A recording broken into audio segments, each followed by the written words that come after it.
Of course, revelations be a see one more. Assembly members of one more and actually more district chief executive here Yadaso. Na enkomoni dey just omo because you say enkomoni very explosive and now I see say JB say the DC no no. Yes. Assembly members ni be ehu ne say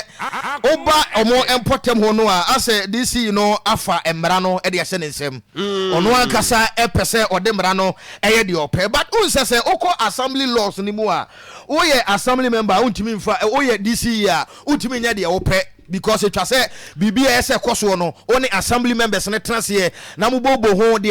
ne mra no e ka defa ho but I say DC ya down so e de mra na se ne nsemu because of say abayama ni community no yes sa no omo keka na no de now they say assembly members no e person ka omo ni DC ni sia but anytime be DC or person omo ni sia na waka chom so on the home fa no oh yes omo say ne home fa no say sia ye ka say DC down so we dwane konkran kure kope eko Jubilee House ya opese one empanifo ya te say omo ka bi ewom edi komananka omo ne assembly members ne be kasa na omo timi eboa wo mo assemblymen makubaku 23 and sign a petition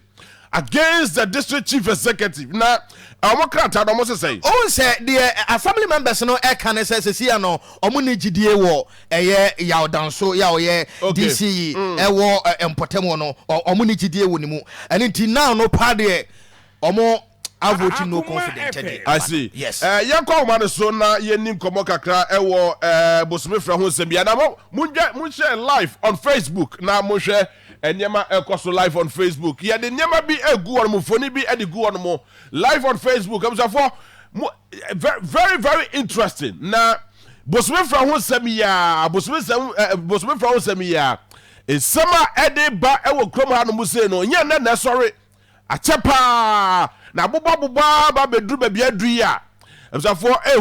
ehu se say ya na be kodia ehu na assembly members makoma 23 and assign a petition say nyema ekoso e obosome fra ho no say Brenda Fanny na see from say regional minister Fanny na see from ahwe na be ka esua na omo the receipt ni evidences series of evidences e de aba na yebehwe na ye de do so ho enkomo e wa ha no mu say na mafo join your live on Facebook na ye nisa enkomo no live on Facebook na ye ne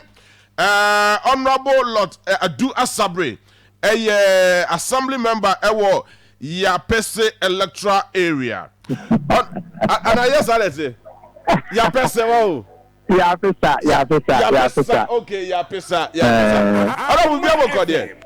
Ewade adom bi aboko mpato na mo se nyame adom na de na si amwa pala ewo busumi fra hu hello ora botibeka mpato me se nkafa e de na si amwa pala ewo busumi fra hu yo mini abema anopai medawase na mama watie ko nyina ate na afi ma to aso ama busumi fra hu ko nyina so ate na nanom ne wona eti yen ewo busumi fra hu na anopai nyina yatia mo Minia bosome fre ho de sene o kano e hon sem e fa yen DC honorable ya danso ene NPP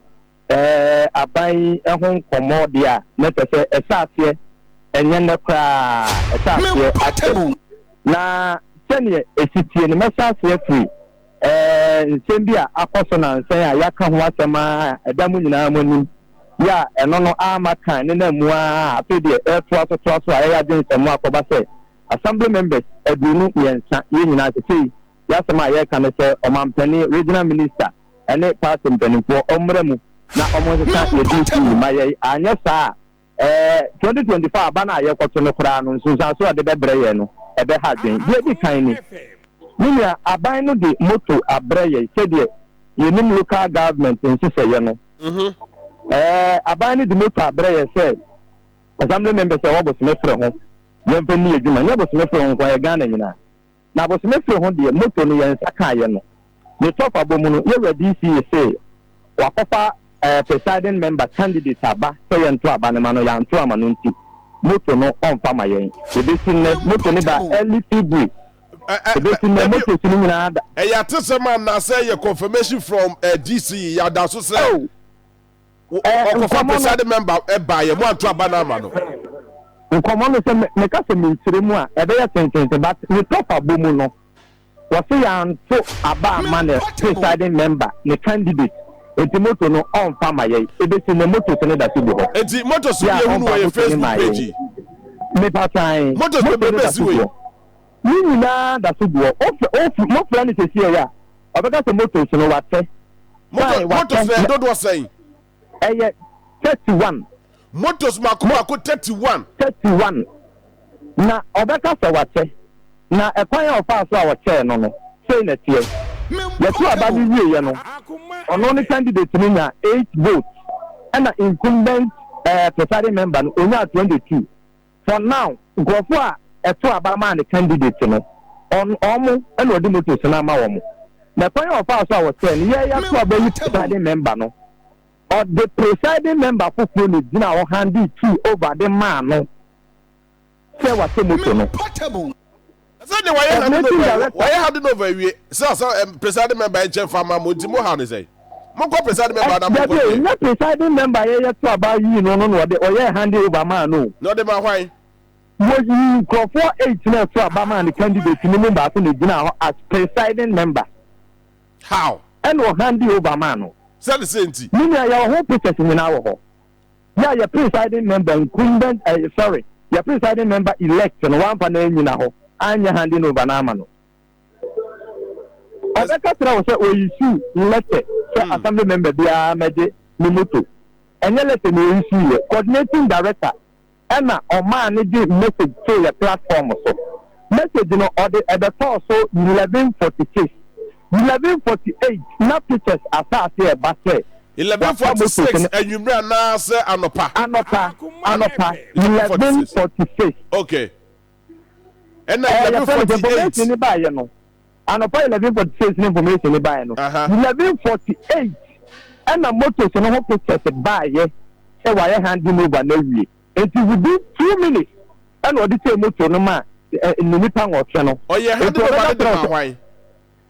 Nipa wa ye handing over the man na all the key nation in some atia no say wa ye handing over no ye friend no honorable Eli wa ye appointee what in common say ye won pictures in na wo ho ya make me be attend within 2 minutes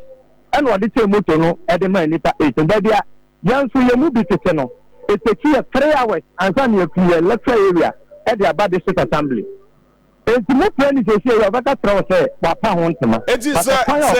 wonim ni pakro di motos na di ama na motos ye hwe obusafo afena muti a high Akoma 87.9 na bosome fra ho ensama esi wo ho no mo no eche se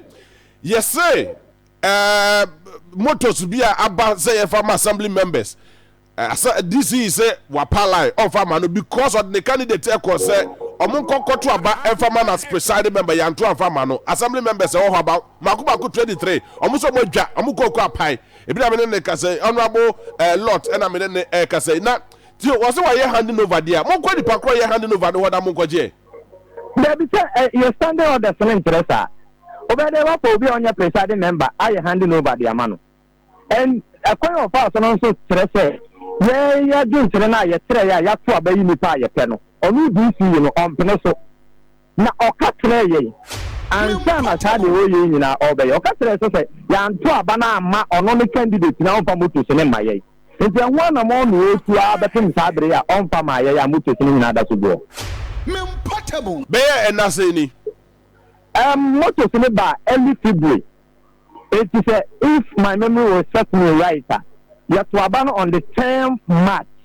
Eti ehun komo nyina no be wie say on the MPP internal election ni ade no. And your presiding member no ma yehu say 10th March na ebe to aba no kwan bia so obi ade no moto bekopie. Eno na DC na mpa ma ye be pin sa bere on pa ma ye. Enti anamo be na motu hwan na mabo mama ne. Oh amane body ya bomb pen for say ya bomb munya amane nyina amane. Enso de da na da oso on fa ma ye na moto so no esisi ho. Na enya no nko a moto de sabi you baby ya ba assembly hall ya ko evemi ensemu ni ewe ya bo ya kadada eto mfa moto ma ya bo ya ka general assembly meeting ya be ba ni ade ni nyina ya be ye enye ya sem but to say the asa ko ba kra ni say assembly members no odi ya mini titiri from sa odi ya mini titiri from ya nya asem ketua honorable member ba ko wa anua so e ka tournament one ne din to kwa bom honorable member ba ko o wa no mo bi etumi ko ne mpesi aso from e ko katro mo say omuni assembly member e wa assembly ho ya o assembly member o mo de na ba no so onu DCE ni de hu na meeting ase a wo di aduane na wo hu no obi ani mu ase poto ni ne mu na ntampunto so ko so wo district ankan haye mo mra na mo me ya kwan enti honorable abotro enti sisi ameno kasai motos na eva na ewo motos ni wa assembly ho sisi ya ye kasai eno ni yehwe no live on Facebook Akoma me patron sa pepe na say enti motos no ho nom na so so wa ye handing over ada na nko je osafo na nko because wa ye handing over na ma hwan eno ni asem bisa no handing over no wa ya ma hwan enti yen ya treya den say presiding member ye penuni na wo se wintimi ne nya argument o be fa obi onye presiding member gina ho aye handing over the amano a minia asemo etasemo na se moto well yes the moto se aban na de amane se ofa mamo meboa sa pepepe enti eno ni munyina so nti a mo pese mo tie tua wo de so me kan sam ni bika ho me se on for the assembly members na ni mu titiri form we are talking you na juma as DCE no on tuna assembly ho enye ya ka say o sa afia no o si ye kesi DCE ya ka say oni bo se me ho ya ka say se oni bo se me ho afi ye wo ju mo meboa ya ko general assembly meeting ba akokra o tun ko mana say yes enti ono no na juma as DCE na nkasa na nyanu na yehuni na se DCE de se mi brother sa nye da bia na betina office so ye adwuma sa anamo se se da office nye adwuma meba enye da bia no se DCE bibi enye onyare renye na otumi ni ye pe officer ye eno sa na ye ni asa na ya na me ye sure se mo hwehwe no kwa bia so amunya na na anamo fe no mfa me paso enye ya assembly members na ye mpo DCE ana se ye review no ye hwe na he fa na ye beko office ne office what I say enti se ye ko ba ko DCE ni ho ye ko mienu DCE ni ho ye ko miensa DCE ni ho na ya ko eti se na otu mienu ye pe DCE ya ye hu na eno na ene sen Absafo Harry Akoma 87.9 yene assembly member owo yes Bosome Freho electoral area lot edu asabre na yene ne edi komo efa ensema ekoso yes ensema ekoso ewo Bosome Freho na sini na ne se motosa yede ama assembly members se omofa enkodi omudwuma yese yera yada so ye DCE se ofa mo aden ya or the candidate said by say or test for presiding member assembly members na to amanunti assembly members ni say omo pala nti see ade ne ekoso omo tie tue de gunu so na next one amo can and say this no entna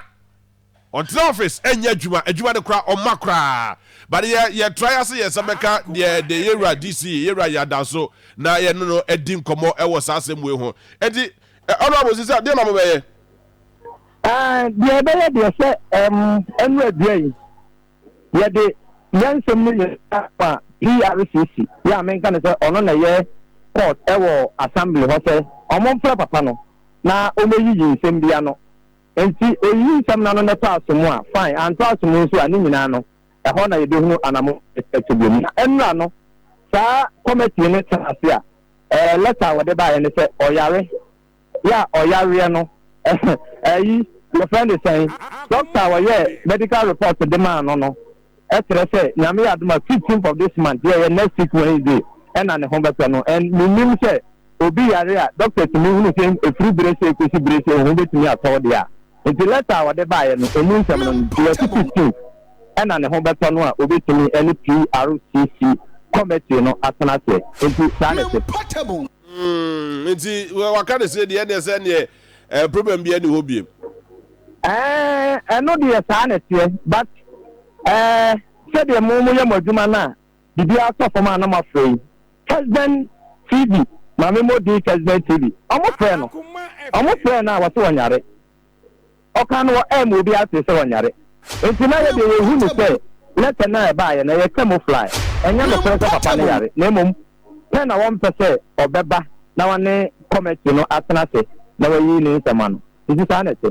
yate ye boy homode se ye sebeka no na ye ne na di nkomo ye saka na ensema wo kani na ye bebisa no na so atumi ayi nsem ne bia no ya frɛ na but episode gina homa ne so a oye konti ye saka na ye be frɛ no na ye ne na di nkomo ye da se bebre medam ase pa ne anope fra ma frɛ agin kiremu elme ho yes, Honorable Lord Edu Asabre ya pese electoral area ewo Bosome Freo. Obolo Jebi is about to see go on most ayira say dey you hu be o say sa issue we say no motos makoma 31. Oh yes, early this year ana almost started so mo kan ho ase. Na but say this is so yare a omo problem ni say no dey this is say oyare obi anim tiama ne ho beto no just a doctor enti munya botre portable but jebi dey na sometimes so me ntiase na M11 na ema omai empuntu tembia no omai development etwekachire no sa no ma we see according to assemblyman na one no ekasa motos na started SCC wodom na rubber shisha ho abusafo mo share live on Facebook moto no rubber shisha ho chairman SCC wodom a ye hwa say ye motos no be say ana say DC be one reason ntia on fama wo mo ade na say nya dia say onya me kasa me ba o say assembly members no complaining but to the bia enoma ma oman ni mpuntu on etwekwa akire ebi na omo o say DC will be a ono hunu se obeye PM a ebeboa no na na dwuma o di se DC ewo Bosome Frɛ ho na timi akoso Akoma sanso ana assembly members no nso ehunu se nipa no DC pese ode ne ba no ode ne ba ne nim de ewo ebi a PM dwuma ho no ewo fom but say reasons assembly members ni gina say omo passive votes of no confidence de tia DC na mimi hunu se enyina so bi but obolo yeah. I don't need to be your friend before say betumi aye adwuma. Ana me say aye adwuma ni ye. What you say? It is DC abaye de waba. Enye say bia akokofa onipa de ne ba. Say bia chichira mpese nipa we na ye preside member. Eno no ye o madwen kire ana o mo kire. But to say DC so be accept no so e wo ho. Na Akoma sadia e koso yi akoso wate. Yeah, metimi aka say ebe affect dwumadi a assembly members no edi de bo mpuntu a ebe koso ewo empotem honom. And this is about time wa moto ni ade yi assembly members no munya kire die no mo hweso nya o madwuma. And so here ebere be mo DC be de be ma mo. Jebi o say ade o mo abo DC ya bo abanko de be ma mo nko de ama wo. But this I think say early this year. Yeah. This omo yesa se mo ya Bosome Frɛ ho ne empotem ma DC be kasa say no more can no crabby any ade. But here be the case that this is so yare. Munya botre and na 10 for 750 acha and then na aso. Eti omu problem ne say ya this time around no mobile bonten ye. Okay. Mame